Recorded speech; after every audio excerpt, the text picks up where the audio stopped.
It makes no sense, and it's indefensible. And I very much hope this body will choose to pass my amendment and fix this grave defect in the Gang of Eight legislation. Thank you, Mr. President, and I yield the floor. The senator from Maine. Mr. President, I rise in sadness today because America and the state of Maine lost a friend yesterday.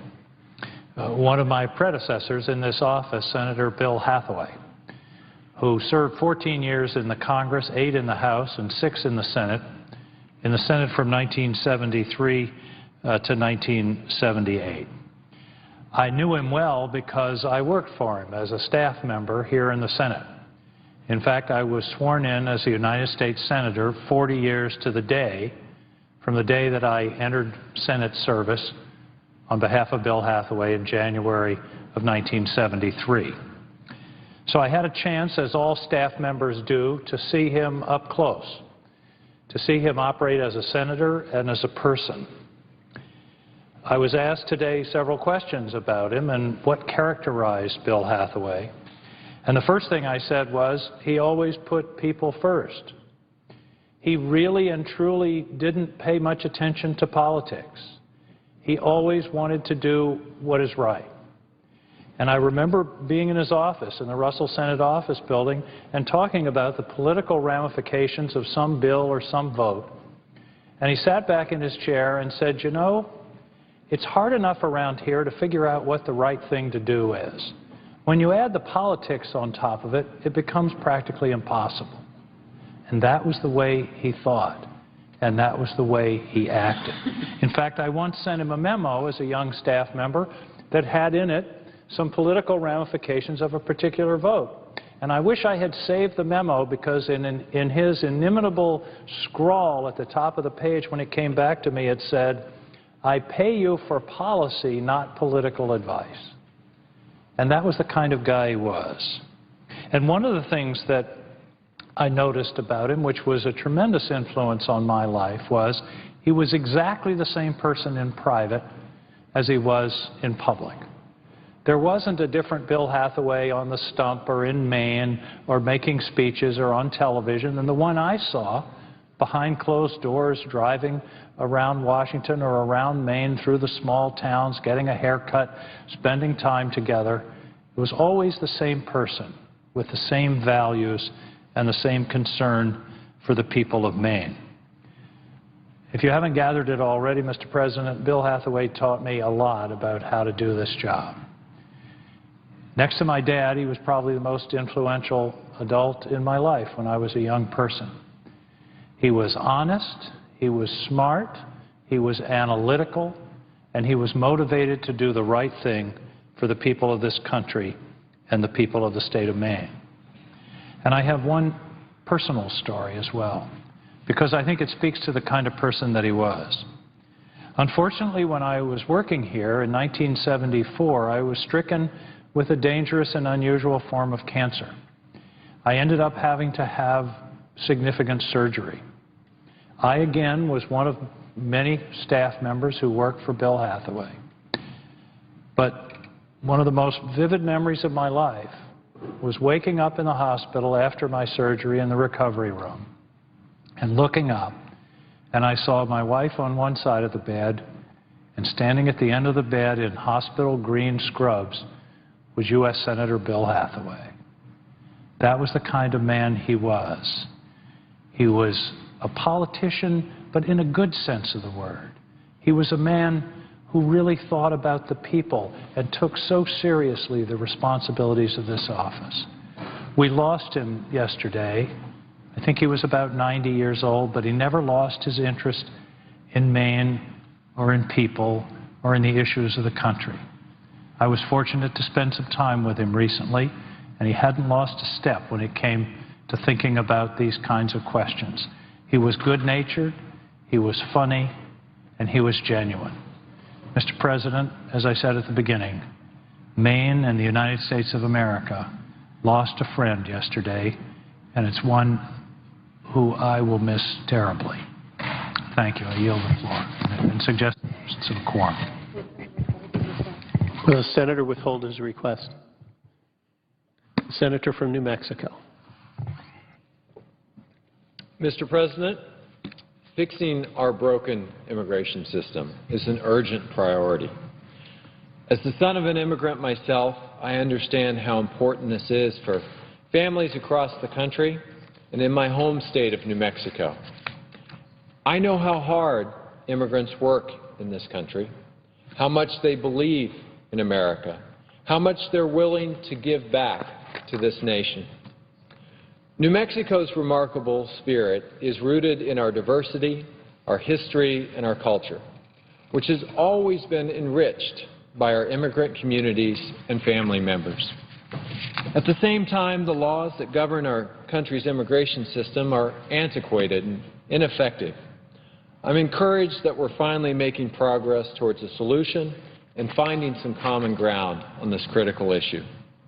We need a solution that includes a visa system that meets the needs of our economy, a tough but fair path to earn citizenship for the estimated 11 million people in our country who are undocumented, and a plan that ensures the security of our borders. Our broken immigration system does not match the realities of our nation's economy. The H-2A program makes it difficult for farmers to hire the workers that they need. And the H-1B program sends some of our most talented students back to their countries of origin, where they find themselves competing against American jobs rather than helping to create American jobs here. And the labor pool, comprised of millions of undocumented workers, allows for worker exploitation and low wages. We must ensure that our laws enable our companies to retain the highly skilled foreign graduates of our universities in science, technology, engineering, and mathematics, the STEM fields, in order to harness their skills, their creativity, and their entrepreneurial spirit to create jobs here in America. A commitment to reform our country's immigration system also requires a commitment to our students. And as a strong supporter of the DREAM Act, I am glad that this legislation acknowledges that students should be treated differently. And I want to especially thank Senator Durbin for his work seeing this through to the end. Thousands of students across the country will gain more education and training, which translates into better and higher-paying jobs. All these extra wages will circulate through the economy, spurring economic growth and new job creation. I've met many dreamers in New Mexico, Mr. President, and they are incredibly bright, hardworking, and frankly, most of them don't know how to be anything but an American. Dreamers represent much of what's best about our nation: hard work, motivation, and a willingness to serve this country in uniform. I believe it's time to make the DREAM Act a reality. Finally, those of us who represent border communities understand that there are a number of challenges that they face that are unique. We've made great advances in border security in recent years.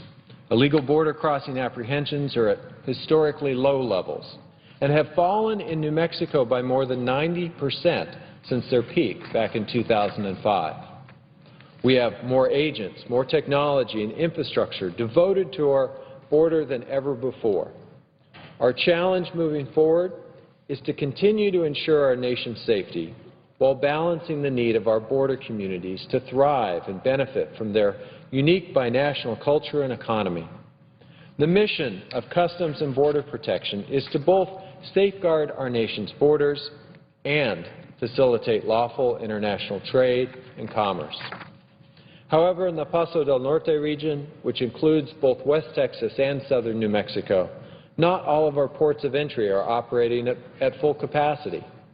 The high volume of commercial vehicles attempting to cross at the El Paso ports make it extremely difficult for CBP to efficiently service all the would-be crossers while also maintaining security. My amendment to extend the hours of operation at the nearby Santa Teresa port of entry will lead to more efficient trade between the United States and Mexico, will help to grow our economy and create new jobs, and invest in border security efforts at our nation's ports. On the subject of increased commerce in the Paso del Norte region, I'd like to thank Secretary Napolitano for doing her part. Earlier this month, she announced a plan to extend the border commercial zone in southern New Mexico. This initiative was spearheaded by former Senator Jeff Bingaman here at the federal level, and it received bipartisan unanimous support back at home in the New Mexico State Legislature. Increasing the number of visitors traveling to the region will help U.S. businesses, local economies, and bring in more tax revenue. New Mexicans, Mr. President, are eager for a solution. DREAM Act students deserve a solution. And frankly, our economy requires a solution. With this in mind, I'll continue to work with my colleagues to ensure that we achieve accountable immigration reform that works for New Mexico and for our nation. Este es el año, Mr. President, and I would yield the floor and note the absence of a quorum. The clerk will call the roll.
Mr. President. The senator from Colorado. Thank you, Mr. President. I'd ask the quorum call be vitiated. Without objection. Thank you, Mr. President. I wanted to come to the floor tonight just to talk briefly about where we are in immigration reform. We're moving along this week.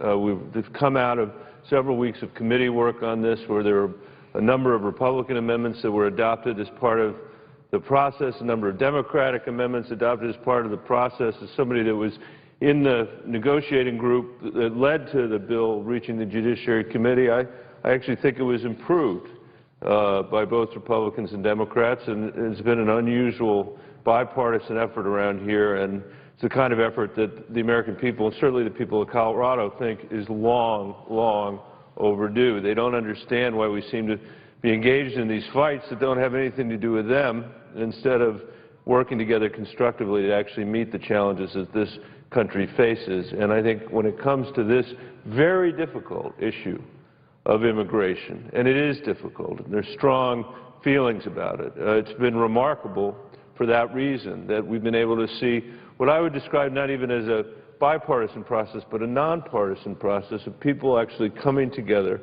to try to resolve this issue. And as a result of that, the objections to it, the substantive objections to it, are falling away. You know, there was an objection that somehow the bill was being rushed through. Well, no, it went through the regular order. Very rare for this place. It shouldn't be rare, but it is rare. They got a full hearing in the Judiciary Committee, a full hearing on the Senate floor. There was an argument that somehow it was going to create horrible deficits. And it turns out the nonpartisan Congressional Budget Office said actually in the first 10 years it's going to improve our deficit situation by $190 billion and over the next 10 years by another $700 billion, almost $1 trillion over the course of the next 20 years. So then there was another argument, which was there isn't border security as part of this legislation. And in the group of 8, we listened very hard to what the border senators John McCain and Jeff Flake, 2 Republicans from Arizona, had to say about what they believed they needed at the border. We went and visited the border with John McCain and Jeff Flake to see what they felt they needed on the Arizona border. But there were other senators that weren't satisfied by what we put in that bill. And there was an effort that was then led by Senator Corker from Tennessee and Senator Hoeven to amend this bill. And we supported it. I supported that amendment. In fact, it got 68 votes the other night, or something like that. We were missing a couple of senators. It would have had 68 or 69 if everybody had been here. And that's progress, because that's built support for the bill. Republicans and Democrats coming together around the border security issue. I think it's very, very hard for anybody to make a real argument that this is not a significant attempt to strengthen the border in this country. We're already spending more money on border enforcement than we do on any other federal law enforcement combined. As it was, we had gone to about 22,000 Border Patrol agents already as it was. Now we are doubling that number, doubling it, as an attempt to respond to a very reasonable concern that the American people have, that the border should be as secure as possible. And that's now part of this legislation. So those are 3 things that people have argued. The process is too fast. The bill is going to negatively affect the deficit, and our border is insecure. Those are the arguments that they've made. Now, we don't hear those arguments so much anymore. Now we hear scare stories about health care. I know that I see the majority leaders on the floor. Mr. President, we're now hearing scare stories about health care.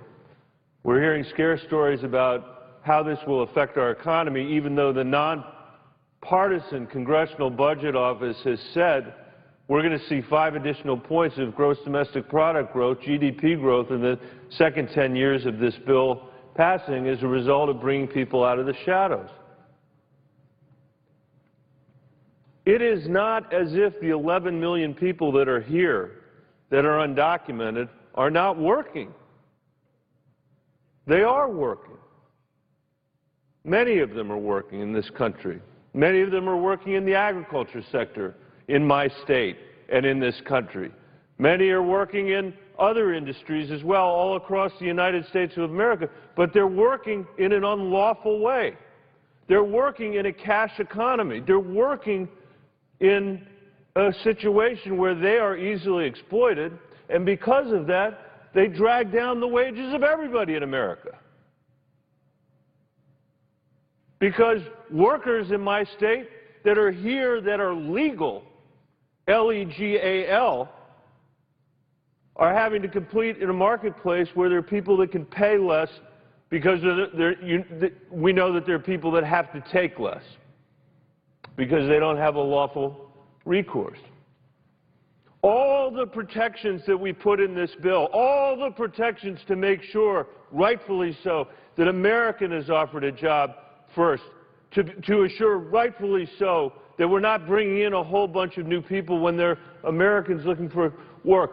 All of those protections pale in comparison to the protection of bringing 11 million people out of the shadows and out of a cash economy and into a place where they're paid a lawful wage and they're paying their taxes to the United States government. If all you cared about, if the only thing you cared about when you got up in the morning and when you went to bed at night was rising wages for Americans, solving this issue finally for the 11 million would be the most important thing you could do. And we do that in this bill. And the opponents of this bill, who are not seriously suggesting that they're going to go to the expense of sending 11 million people back to where they came from, who are not seriously suggesting an answer to this issue, are coming to this floor somehow saying that nothing in the CBO report is true, that none of it makes sense, that this is about Obamacare, when what we're really trying to do for once in this place is solve a set of challenging issues in a bipartisan way. And, Mr. President, even more than that, for a decade or more, because of our broken immigration system, the policy of this country has been to turn back talented people, even people educated in our universities, even people educated to be engineers and mathematicians, when they've graduated from college here at our expense, in many cases, we've said to them, not stay here, not build your business here, not compete here, not help us grow this economy and start a business. Like half of the Fortune 100 or 500 companies have been started by immigrants, not start a business. We said, go home. Go home to India and compete with us from there. Go home to China and hire other people over there. If we pass this bill, we will say once again that this nation of immigrants is open for business, that we're open to the most creative people and talented people in the world, that we want them to drive our economy in the United States just as they have generation after generation going back to the founders. It is a great testament to who we are and to the nature of our country that people want to come here. And under the right circumstances, we should have them here. And the CBO report makes it very clear. Makes very clear, I don't even care about the CBO report, but what it makes clear is what business people in my state know. It makes it clear to the agriculture industry in my state, the high-tech industry, the ski resorts in my state. I see the majority leader is rising, but so let me just say this, Mr. President. I believe that the objections of people of goodwill on this bill have been met through compromise, through principled agreement.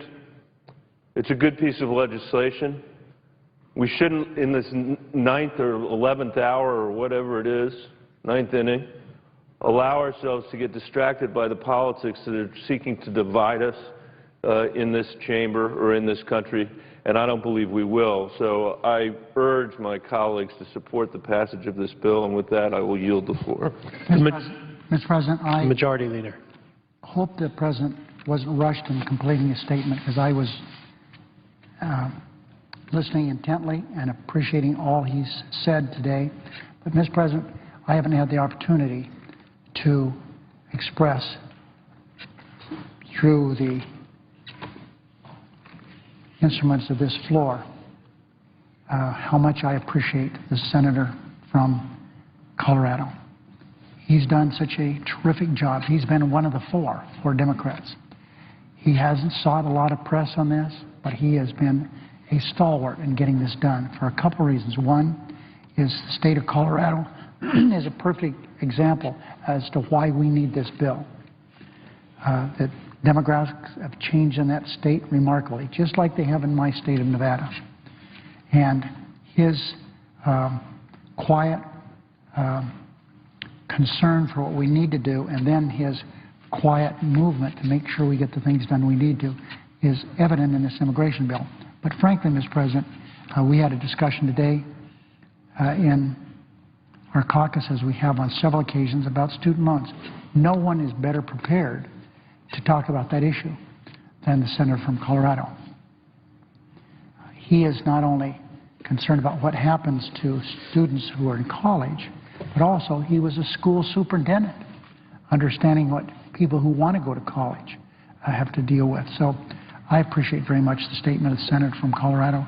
He's done a remarkably good job, and the people of Colorado are so fortunate to have this good man in the United States Senate. Mr. President, I ask unanimous consent that we now proceed to pre-morning business.